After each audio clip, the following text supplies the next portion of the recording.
Onivia, League of Legends highlights. They could technically swap, they could. But I'm assuming it's now going to be the Graves jungle, so we probably won't get a crit build or anything like that, and we'll probably get a regular lethality build if it Inspired's going to save But still, what a spanner thrown into the towards the top side. That is a building wave, and that was a pretty impactful health trade that you were mentioning. Uh-oh, Zeus. Slowly does it. Zeus going to bellows breath. Here comes Slingshot as well. Inspired in. End of the line for Zeus. Exactly that. Goes into cell division. Bwipo's going to be fine. Up those Void Grubs, no problem for him. And again, pinging up here on top side on a giant stacked up wave in the face of Bwipo. No level 6 for Bwipo either. And here comes Call the Forge God. No cell division either. He's going to get double knocked up. Bellows breath. Clap down. Shoot, shoot. T1 stop. Back in action. Huge. But even after the first blood went down, as you said, stemming the bleeding in top, but I think more importantly, the fact that Bwipo's behind, whatever the champion is, he feels like the lifeblood of this team. I know you've been watching this team. I love that take matchups. Here comes Graves, they're not done. You're right. Inspired going to make it even more fun, but Call the Forge got in the waves there. Bellows breath his flash. Bwipo's flash goes into cell division, but the center ulti slows down the play. The minion wave's gone. Inspired can't do anything. And Zeus, we call it a 1v2 as he won't get out. Zeus takes it, and we're all aboard. Choo-choo! Damage from those on the patch going to feel pretty nice for T1. Teleport comes in. It's Faker coming in. Off the side lane. Double. Carry. Oh, it's a double. It's a ruse. They try to predict. Jensen flashes away. Flash from Faker, though. Sends him right back in. And Shockwave's only a one-man as Faker sidesteps it. So beautifully done. So nicely synced up. And T1's macro again, looking red hot. Game, running away from them quite quickly here, so they feel the pressure to make some plays. There we go, onto Jensen. I mean, this is why the matchup slaps so hard. Faker goes all in. Ona's there to support.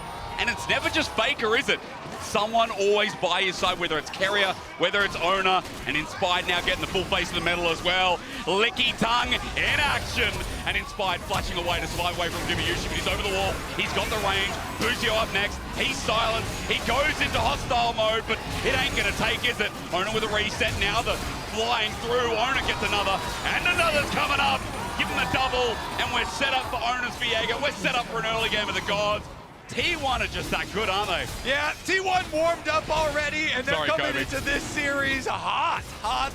They're gonna grab a dragon plus mid-secondary turret at before 14 minutes. That's. Guess we're getting a better answer, are we? Yeah, Carrier has looked really good, as have the rest of T1.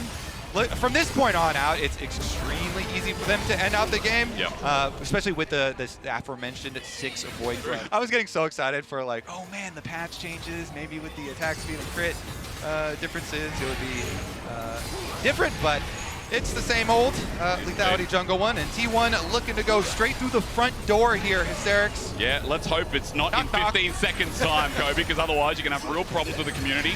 Call the Forge God under turret. Massive and Boosie are going to get healed away, but this dive ain't over. Zeus is level 12 as they charge on him. Bwipo looks for the counter angle. The last punch in such an early game. He bounces, he drops, he jumps in, but Carrier does it better. The frog runs in. The shockwave is good from Jensen, but there's not enough damage. Masu can't get the reset from the bailout, and Carrier can't be stopped. It's another one. The guy looks like he is playing Nautilus with an R button. It's insane. It is nuts, and you can laugh at Mad Lions. But let's be real, Kobe. FlyQuest ain't far off. You can say that again. T1 are blasting them here. Holy. This is domination from what was an early opener. Looks so beautiful from FlyQuest to absolutely nothing. FlyQuest have gotten nothing in this game. 13-1. Nexus dropped in 17 and a half minutes. All right, they're locked in. That is T1 locked in. Hell yeah, it is. Gragas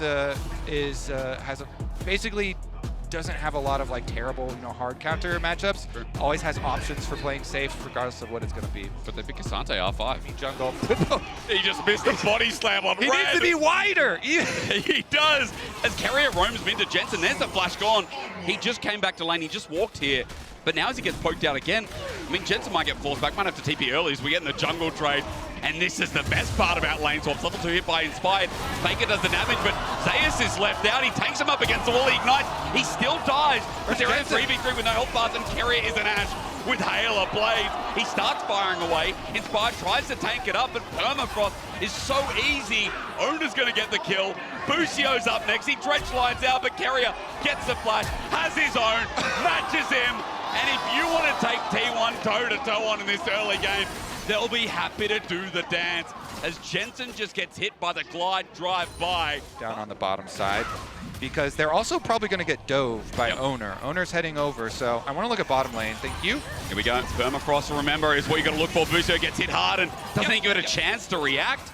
Double turret shot for Owner, well juggled as Guma picks up the first kill. Now onto Wibo, level 3, body slams in. He attempts, but Carrier kites it out. He parries, but doesn't survive. It's a small trade, but remember, Guma's got time with the wave. There's no TP. Speed that they've been ending out games.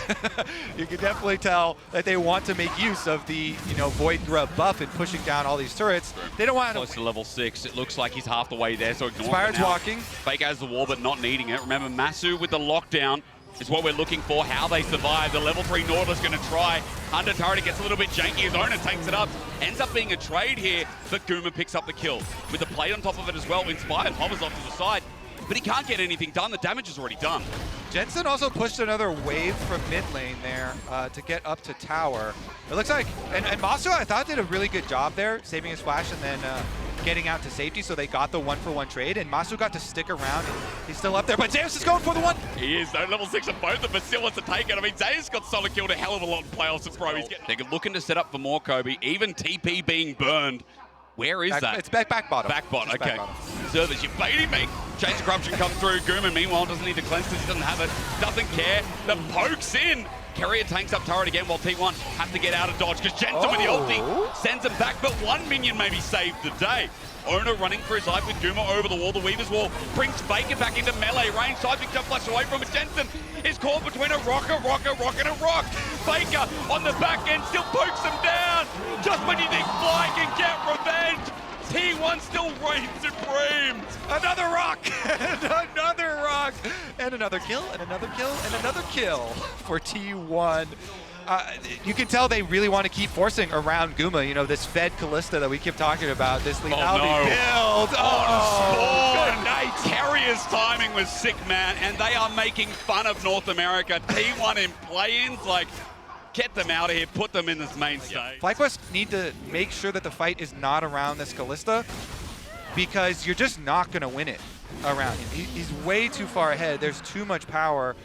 And because of the popular lethality Qmax build, it's a burst damage build that is so good so early on, plus you have the most gold in the game. So either you have to get people alone. Like Faker maybe. Go in as it's Carrier's ulti that swings and misses, but Faker still pushes them off of the turret. Inspired flushes under and finds it. Everyone survives. Okay. FlyQuest got a shutdown. That's something, but Busio went to an adventure. He decided to go through the wardrobe. How did he get in there? And he meets with the White Witch. I mean, Guma just picks up another kill because of it. I want Shield to rely on. Wibo trying to keep the minions away from the tower. Just ignored. Good buffer from Zeus. Turret's going to drop down here thanks to Grubs. And a buff-foot auto gets him that turret as well. 2-0 in turrets, by the way, thanks to Grubs yet again as T1 stack as a 4-man in topside, making it unapproachable from Fly to get anywhere near. All right, another tower down. How's that? Right? And you just want to get through it as quickly as possible. So you're sitting there as Masu gets ulted and you're like, get me out, mum. I don't want to be here. Busio flashes away as well, trying to get out. And meanwhile, T1 are just looking through all the poultry. What do we buy today? Who cares? Get everything. You got a credit card with about 20,000. We're 17 minutes in, which is an improvement. But the game is not at the inhibitor. But still, the Herald to push in as Dragon goes down regardless. Tries to use that vision advantage, but no driver means no extra void mites. True. Inspired coming in for a flank though. Here's the arrow. Not going to catch him. He goes into the clone. The real ulti though hits the prison down and Guma just bursts. Wow. If you have children, don't let them watch. Yeah, that was brutal because they had Carrier Ash Arrow. It got the clone, but because of that, Owner is able to hit the Sejuani ult on the fresh W usage from Inspired, and he got comboed. Weaver's Wall comes through as well. Wibo trying to delay, but he flashes out. No response, no chance. In a turret down. FlyQuest are burning summoners like flies here. Not just spot lane that levels up. It's literal world champions right now. Yeah. Literal world champions closing in. Arrow. Faker. Oh, did they not have a shove? Maybe ready? not. Faker does take it a little bit. Depth charge is there. This is the play. Flash away in 5 matches. Sends Faker on a bounce house, and he does have enough damage. He takes away the mid lane god. Now, what else can you get? Inspired with another Cyclone to get movement speed. Guma zones him away. Running forward is Zayas to separate Whippo. T1 with numbers disadvantage, but they're still playing the fight. Zayas gets slowed down. Is it a whoopsie or not? An explosive cast used. Zayas surviving for so long, and he's out! Jensen's ulti doesn't connect, and Guma's just over the wall, ready and willing. Whippo with a body slam. It doesn't hit, no. Zayas jumps back in. He all outs, and Whippo's isolated this time from FlyQuest. T1 are making fun of them. They are squashing them beneath their boots with the TP out. Zayas is just having the shy arc, isn't he? He goes in, he trades off, but it's all for a good cause when you know the rest of T1 are going to style on them. Let's keep those combined kills per minute up, okay? Yeah. I like it. Keep that action up. They're going for it. They're sending it. Masu. Arrow's going to be absorbed at least.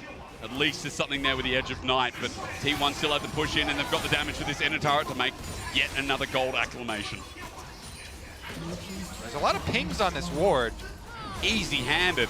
As pings are going up towards the Baron, it's like Fly, like, well, we've got to make the miracle play on this top side in the meanwhile. Onto Faker, maybe? Yeah, if they had actually got it knocked back towards the ward, maybe then Jensen teleports in, because Faker doesn't have ready. All right, here's where miracles can happen. It has to. Do you believe in magic? Well, you need to. North America need to. Inspired goes in at 8k early. It's a good setup on a carry, but a Fate's Call gets him out of dodge. The seismic shove, though, takes away the jungler. And in the blink of an eye, the miracle is done. And FlyQuest now coming in a little bit late. Flippo with the explosive cast is nice, but it's not enough. And it's Faker's an easy teleporting. Whippo, sorry, Busio.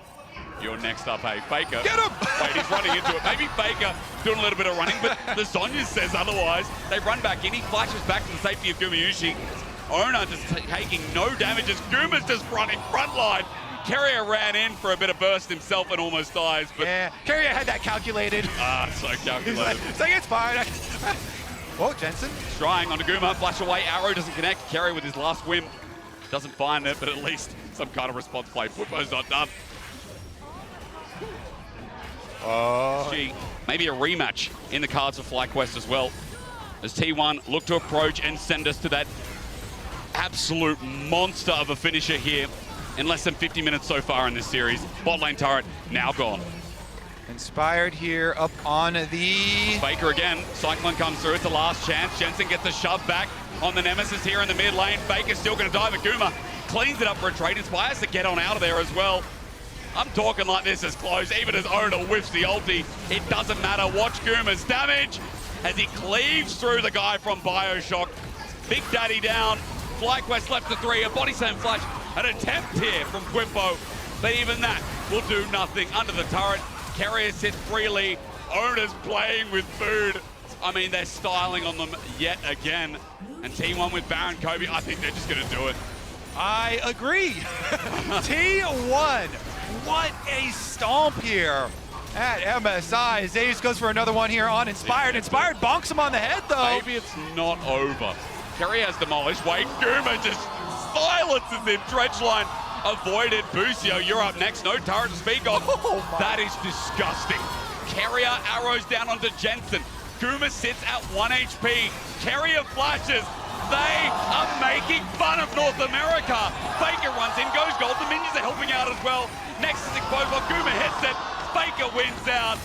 These guys go to the main stage, and this series is a domination of what T1, and a demonstration, I should say, what this team's capable of.